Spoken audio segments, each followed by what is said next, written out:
नमस्कार दोस्तों, मैं खुशी गुप्ता जीएफएक्स एजुकेशन में आप सभी का स्वागत करती हूँ।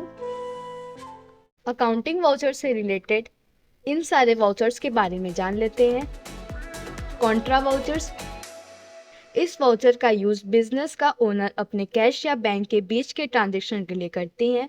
जब ओनर्स बैंक से कैश निकालते हैं या जमा करते हैं और एक बैंक से दूसरे बैंक में पैसा ट्रांसफर करेंगे तो इन सब की एंट्री कॉन्ट्रा वाउचर्स में होती है। मान लीजिए एक एसबीआई में खाता है और दूसरा एचडीएफसी में खाता है। जब भी एसबीआई से एचडीएफसी या एचडीएफसी से एसबीआई में पैसा ट्रांसफर करते हैं तो इस तरह की एंट्री कॉन्ट्रा वाउचर में करते हैं। अगर कैश अकाउंट से पेटी कैश में पैसा ट्रांसफर करते हैं तब भी आप कॉन्ट्रा वाउचर में एंट्री करेंगे, जिसका शॉर्टकट की F4 है। पेटी कैश का मतलब है कि जो छोटे मोटे खर्चों के लिए यूज हो। पेमेंट वाउचर, इस वाउचर का यूज कैश या चेक के थ्रू पैसा देते हैं तब करते हैं जिससे हमने उधार माल खरीदा है या किसी एम्प्लॉय को सैलरी दे रहे हैं या किसी और तरीके का खर्चा जिसका पेमेंट हम कर रहे हैं, तो इन सब की एंट्री पेमेंट वाउचर में करते हैं। इसका शॉर्टकट की F5 है। जैसे आपने मोहन से उधार माल खरीदा और उसको पेमेंट आपने कैश या बैंक के थ्रू दिया, तब हम इसकी एंट्री पेमेंट वाउचर में करते हैं। रिसीव वाउचर, जब हमारे पास पैसा आता है किसी भी तरह से कैश या बैंक के थ्रू मिले पैसा, तो इसकी एंट्री आप रिसीव वाउचर में करेंगे। इसका शॉर्टकट की F6 है। जैसे किसी कस्टमर ने पेमेंट किया या कोई लोन हमने रिसीव किया, तब इसका रिकॉर्ड हम रिसीव वाउचर में करते हैं। परचेज वाउचर, इस वाउचर में कैश या क्रेडिट से रिलेटेड बिजनेस के स्टॉक और नॉन ट्रेडिंग आइटम्स को खरीदते हैं या किसी भी तरह की सर्विस लिया है तो उस वक्त इसका रिकॉर्ड हम परचेज वाउचर में दिखाएंगे ताकि हमें पता रहे कि किससे क्या और कितना माल खरीदा है। इसकी शॉर्टकट की F9 है। सेल्स वाउचर, इस वाउचर में कैश या क्रेडिट सेल से रिलेटेड एंट्री होती है। मान लीजिए आपने किसी को माल बेचते हैं और उसका पैसा हमें मिलने वाला हो या मिल चुका हो, तब हम सेल्स वाउचर में रिकॉर्ड करते हैं। इसकी शॉर्टकट की F8 है। जनरल वाउचर, इस वाउचर में सारे वो एंट्री होती हैं जो ऊपर बताए गए वाउचर में फिट नहीं होती।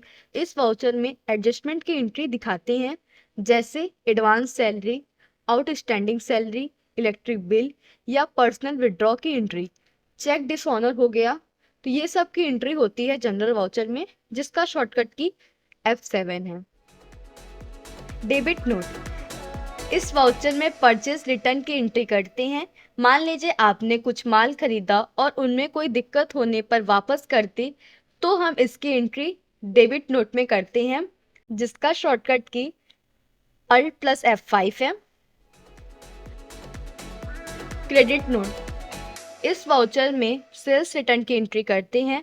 जैसे आपने कुछ माल बेचा और उनमें से कुछ माल वापस आ गए, तब इसकी एंट्री हम क्रेडिट नोट में करते हैं, जिसका शॉर्टकट की Alt+F6 है। मेमोरेंडम वाउचर, मेमोरेंडम वाउचर में की गई एंट्री का इफेक्ट बैलेंस शीट और प्रॉफिट एंड लॉस अकाउंट में नहीं होता। इसमें उस एंट्री को रिकॉर्ड करते हैं जिसका क्लैरिटी नहीं है या हमारे पास स्पेसिफिक डिटेल नहीं है। किसी को पेमेंट करना या कितना अमाउंट खर्च होगा, इसमें टेम्परेरी बेस पर अपनी ट्रांजैक्शन को रिकॉर्ड करते हैं ताकि आप याद रख सके और जब भी आप डिटेल मिल जाए तो मेमोरेंडम में की गई एंट्री को डिलीट करके उस ट्रांजैक्शन को उससे रिलेटेड वाउचर में रिकॉर्ड कर देते हैं। कंपनी ने अपने एम्प्लॉय को ऑफिस रिपेयरिंग के लिए 2000 रुपए दिए और यह क्लियर नहीं है कि टोटल कितना अमाउंट खर्च होगा और कहाँ कहाँ खर्च होगा, तब आप इसकी एंट्री मेमोरेंडम वाउचर में कर सकते हैं। जब डिटेल मिल जाए तब आप पेमेंट वाउचर में इस एंट्री को कन्वर्ट कर देंगे। एक और उदाहरण से समझ लेते हैं। कंपनी ने अपने कुछ आइटम सैंपल के तौर पर दिए हैं। यहाँ पर अभी तक क्लियर नहीं है कि सैंपल अप्रूव होगा या नहीं, इस वजह से आप इसकी एंट्री मेमोरेंडम में कर देंगे। सैंपल अप्रूव नहीं होता तो इस एंट्री को आप मेमोरेंडम से डिलीट कर देंगे और सैंपल अप्रूव हो जाने पर आप इस एंट्री को सेल्स वाउचर में कन्वर्ट कर देंगे। Reversing general. रिवर्सिंग जनरल, इसका भी इफेक्ट बैलेंस शीट या पीएल पर नहीं पड़ता। इस वाउचर का इफेक्ट तभी होगा जब आप एंट्री को रिपोर्ट पे इंक्लूड करते हैं। इस वाउचर में की गई एंट्री सिर्फ स्पेसिफाइड डेट तक ही रहती है। जैसे 30 जून 2024 को आप मई 2024 की बैलेंस शीट देखना चाहते हैं, पर मई मंथ की सैलरी अभी तक नहीं दिया गया है।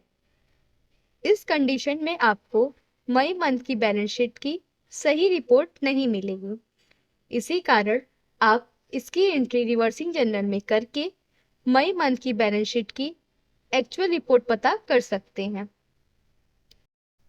आशा करती हूँ आप सभी को यह क्लास पसंद आई होगी। मिलते हैं नेक्स्ट क्लास में एक नए टॉपिक के साथ। तब तक के लिए धन्यवाद।